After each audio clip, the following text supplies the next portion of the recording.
In this video, we will describe the diagnostic criteria of personality disorders. These disorders are characterized by long-standing inflexible traits that are pervasive in that they are present in multiple settings. First, we will talk about what makes a personality disorder a disorder. Then we will describe patterns of the 10 personality disorders that are currently and commonly defined, although other models are being proposed and researched. Traits themselves are not disorders, and they are neither good nor bad. Almost everyone exhibits many of the traits we are about to talk about in certain situations. You will probably relate to some of the things described at some points in this video, and that's normal. I have times when I feel suspicious and others when I feel inadequate. That's part of being human. However, in people with personality disorders, certain traits become inflexible regardless of the situation. Over time, this leads to maladaptive and dysfunctional patterns of thinking and behavior, which then leads to emotional distress and functional impairment. Behavioral manifestations of personality disorders can lead to significant interpersonal difficulties. Language associated with personality disorders has become used in derogatory and disparaging ways, and as such, individuals who struggle with them may become highly stigmatized. This is problematic in that it contributes to medical provider bias and can affect the care that people with personality disorders receive. Personality disorders are not names or blanket terms to be used for people that you personally find, quote, unlikable or difficult. Social stereotypes about gender roles and behaviors also lead to bias in diagnosis of many personality disorders. Personality disorders occur in all sexes and genders. Personality disorders take time to develop and diagnose. Although you may notice traits on an initial encounter, a pattern of those inflexible traits needs to be present for some time and across many settings. Therefore, these tend to be diagnoses that are not made until adulthood. Psychological testing can be helpful in establishing a diagnosis. As in all my videos, the actual diagnoses we describe here are all much more nuanced. This is just an intro to some terminology.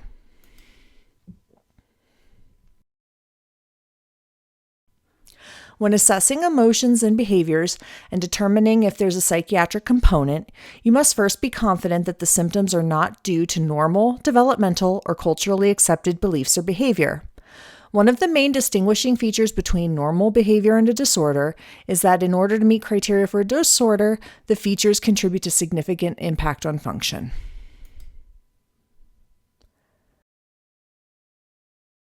Before considering a primary psychiatric diagnosis such as a personality disorder, you also want to evaluate for any chronic medical issues that can present as changes in mood or behaviors. And substances or medications that also have emotional or behavioral effects must also be considered.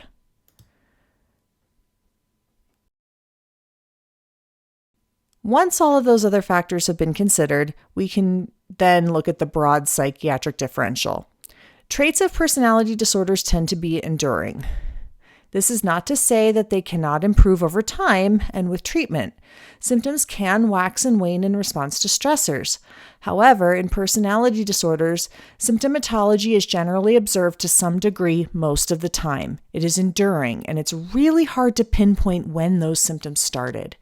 This is in contrast to many other psychiatric disorders in which there are episodes of symptoms with periods of remission, and it is generally possible to identify when those episodes start and remit.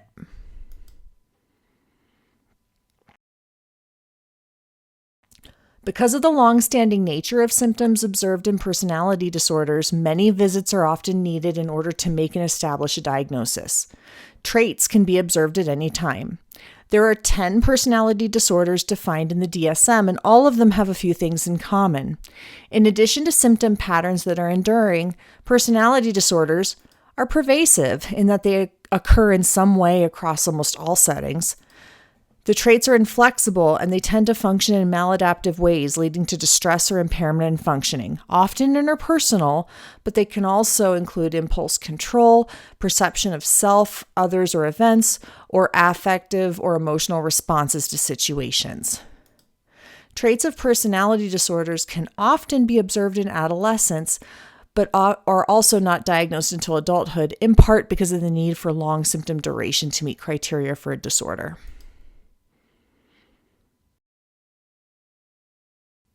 Personality disorders can be grouped into 3 clusters, A, B, and C, which share commonalities in characteristics.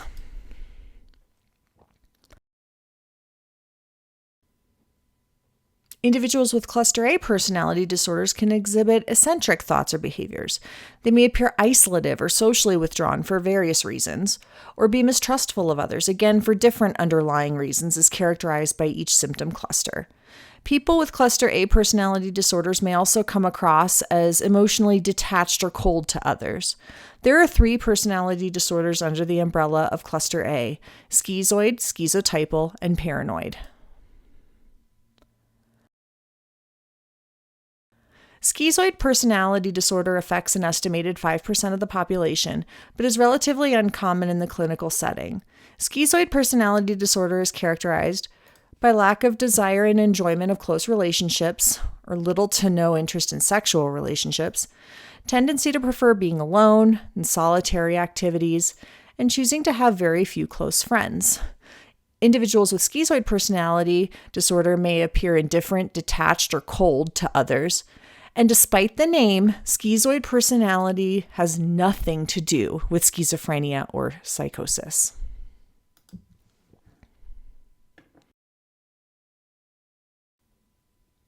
Schizotypal personality disorder may also present with difficulties in close relationships, but due to more eccentric thoughts and behaviors, including ideas of reference.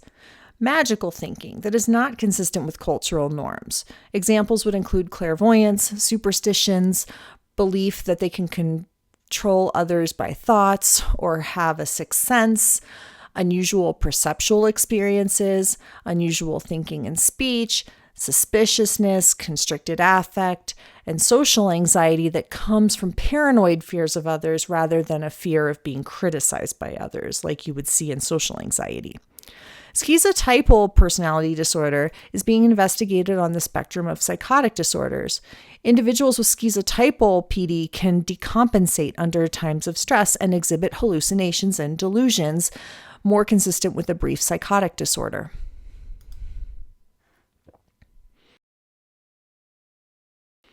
Paranoid personality disorder is characterized by pervasive and inflexible suspiciousness and distrust of others and their motives. It may present as unjustified belief that others are out to harm, exploit, or deceive, unjustified suspicion of the loyalty or trustworthiness of family or friends. This can lead to hesitancy to confide in others because of the fear that the information will be used against that person. Reading threats or hidden messages into innocuous situations or remarks, holding grudges, and anger and hostility to perceived insults or slights. Unjustified recurrent suspicions that a sexual partner is unfaithful is another feature of paranoid personality disorder.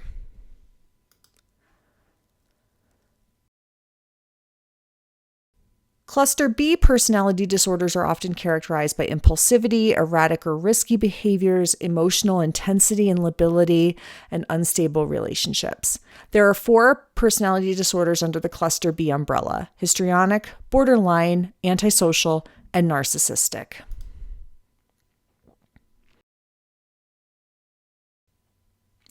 Histrionic personality disorder is characterized by a pervasive pattern of excessive attention-seeking and emotionality. Features include rapidly shifting emotional expressions, constant concern of physical appearance, excessive emotional exaggeration, including dramatic speech, inappropriate sexually seductive or provocative behaviors to get needs met, discomfort in situations in which they are not the center of attention, suggestibility, and tendency to overestimate the level of intimacy in superficial relationships. The current prevalence data of histrionic personality disorder is around 2%, but the diagnosis is made more often in women.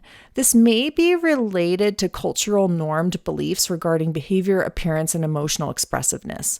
Some data suggests that the prevalence between biological sexes actually shows a more equal prevalence between women and men.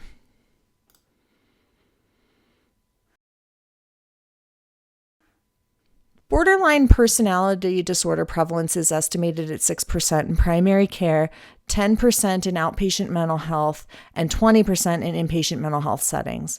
It is characterized by pervasive, unstable interpersonal relationships, self-image, affect, and impulse control problems. It can present as unstable or fragile self-image, unstable and intense relationships, impulsive and risky behaviors that can be self-damaging, including sex, gambling, binge eating, spending or reckless driving, recurrent suicidal or self-harm behaviors, chronic feelings of emptiness, intense anger or stress-induced paranoia, intensely reactive moods, and fear of or efforts to avoid abandonment in relationships that is not related to self-harm or suicidal behaviors. Neurobiological abnormalities and growing up in emotionally invalidating environments are fundamental to its pathology. While not required for its diagnosis, many individuals with borderline personality disorder have a history of childhood abuse or trauma.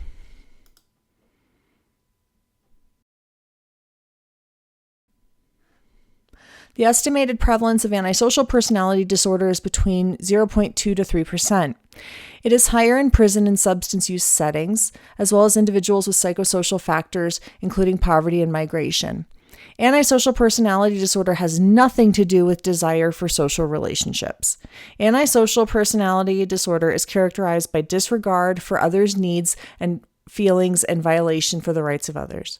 Symptoms of conduct disorder are apparent prior to age 15, but antisocial personality disorder is not diagnosed until after age 18. Behaviors associated with antisocial personality disorder include persistent lying, stealing, conning others, recurrent problems with the law or disregard for safety, impulsivity, irritability and aggression, and lack of remorse for behaviors. Antisocial personality disorder has a stronger familial pattern than other personality disorders, with it being 5 times more common with an affected first-degree relative.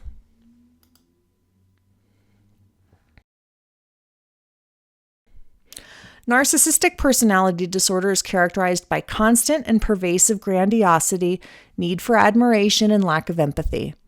Prevalence varies from 1 to 6% in community populations, and features include exaggerated sense of self-importance and superiority, preoccupation with fantasies about power, success, or attractiveness, expectations of excessive admiration and association with other people of special status, inflexible sense of entitlement that can be perceived as arrogance, lack of empathy or recognition of others' needs or talents, and themes of jealousy of others or unjustified beliefs that others are jealous of that individual.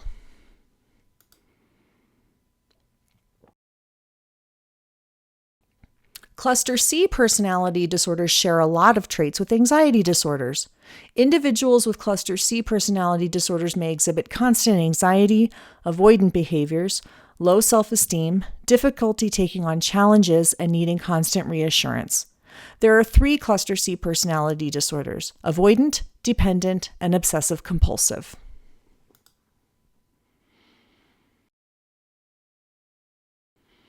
Avoidant personality disorder is characterized by pervasive and inflexible patterns of feeling inadequate, hypersensitivity to criticism, and social inhibition. Features include being constantly fearful of shame, rejection, or criticism, a self-view of being inadequate or inept, constantly feeling inferior, and avoiding situations that require interpersonal contact or new activities. In comparison to individuals with schizoid traits, people with avoidant traits very much desire social interactions, but they are reluctant to engage with new people or activities unless they feel certain that they will be liked. Clinically, this may look similar to social anxiety disorder. However, avoidant personality disorder is much more long-standing, and the focus is less outwardly focused on fear of criticism in certain situations and more internally focused on self-esteem and pervasive in almost all situations.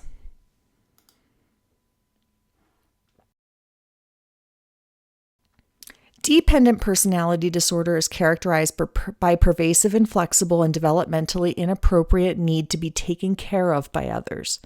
Features of this personality disorder include submissive or clingy behaviors towards others, being preoccupied with fear of having to provide self-care, inability to disagree with others out of fear of disapproval or losing their support, difficulty starting or continuing projects alone due to lack of self-confidence, requiring excessive advice and reassurance from others even in making small decisions, and needing others to take responsibility for major life decisions. Individuals with dependent personality disorder may tolerate abusive or poor treatment from others even when other options are available because of the fear of losing that relationship. They may also struggle to function independently and separate from others. Prevalence is estimated to be around 0.5%.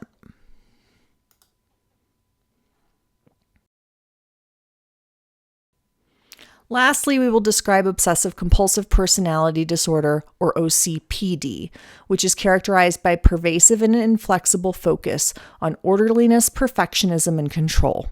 Features may include preoccupations with the logistical details of an activity to the detriment of the activity itself, perfectionism that interferes with being able to complete tasks, inflexibility about morality, ethics, or values, not cultural or religious themes, inability to delegate tasks because of the need to control the oversight and have them be done exactly as one would do it themselves, tight control over money, and cognitive rigidity.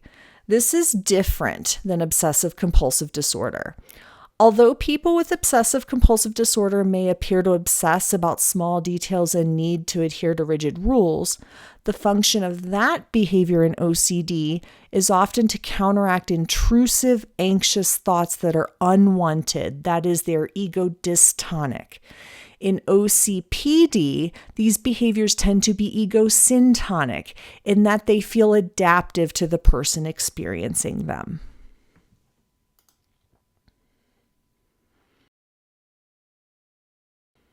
Now let's tuck the personality disorders back into the bigger overall diagnostic framework.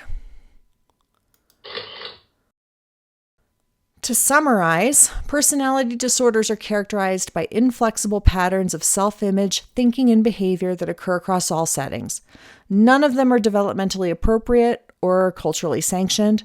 Although you probably identified with some of the traits described, you must keep in mind that everyone has some of these traits.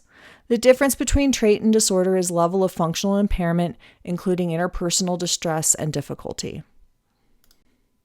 There are 3 main symptom clusters. In Cluster A, individuals may present as socially isolative and eccentric for different reasons. People with schizoid personality simply aren't into social relationships. It's not due to fear of criticism as in social anxiety disorder, nor are there communication or social difficulties as in autism. People with schizotypal personality disorders are eccentric, may have odd beliefs, and may experience delusions or hallucinations when under extreme stress, but otherwise don't meet criteria for a primary psychotic disorder. People with paranoid personality disorder exhibit chronic suspiciousness and distrust of others. However, they always have these features, and unlike a delusional disorder, there's no specific onset or offset of symptoms, and the beliefs are not of the severity of a delusion. In Cluster B, individuals may present with emotional lability, unstable relationships, and erratic or risky behaviors. People with histrionic personality disorder may feel uncomfortable if they're not the constant center of attention. People with borderline personality disorder often have fear of abandonment and unstable sense of self in relationships, which can but don't always contribute to recurrent self-harm and often but don't always have to come from a history of trauma. Individuals with antisocial personality often use others for personal gain and violate laws and safety rights of others. It is essentially the adult version of conduct disorder in children.